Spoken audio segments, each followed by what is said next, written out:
તારીખ 11/10/2025ના રોજ એસઓજીના પીઆઈ શ્રી પીવાય ચિત્તે અને પીઆઈ શ્રી MM મોરિયાને તેમજ એએસઆઈ નઈમ ખાનને પોતાના ખાનગી બાતમીદારોથી માહિતી મળેલ કે ખેરગામના ઘેજ ગામે આવેલ આરોપી જે ઘનશ્યામભાઈ રમણભાઈ સોલંકી રહે ઘેજ ગામ નાઓ પાસે ગેરકાયદેસરનું હથિયાર તેમજ કારતૂસ છે એ બાબતની ચોક્કસ માહિતી મળતા તેઓએ તેમના ઘરે રેડ કરતા આ જે આરોપી છે ઘનશ્યામભાઈ રમણભાઈ સોલંકી રહે ઘેજ ગામ નાઓ પાસેથી એક લોડેડ રિવોલ્વર તેમજ 2 જીવતા કારતૂસ અને તથા 18 ખાલી કારતૂસ એમના પાસેથી મળી આવેલ હતા અને આરોપીના ઘરમાં ચેક કરતા આરોપીના ઘરમાંથી 15 રાજપૂત રેજિમેન્ટ આર્મીના આઈ કાર્ડ પણ મળી આવેલ હતા, જે બાબતે ઊંડાણપૂર્વક તપાસ કરતા એસઓજીના અધિકારીને ખબર પડે કે જે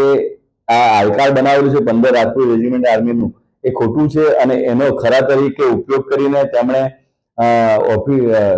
તેના ઉપર કમાન્ડિંગ ઓફિસરના ખોટા સહી સિક્કા કરીને જમ્મુ એન્ડ કાશ્મીરના દોરા ખાતેથી ઉપયોગ કરી હથિયાર લાયસન્સ મેળવેલ હતું અને કાનપુર ખાતેથી હથિયાર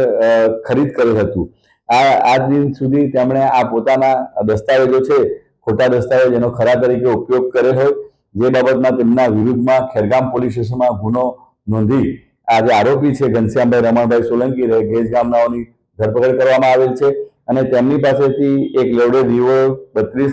તેમજ SAF કિંમત ₹80 અને 6 જીવતા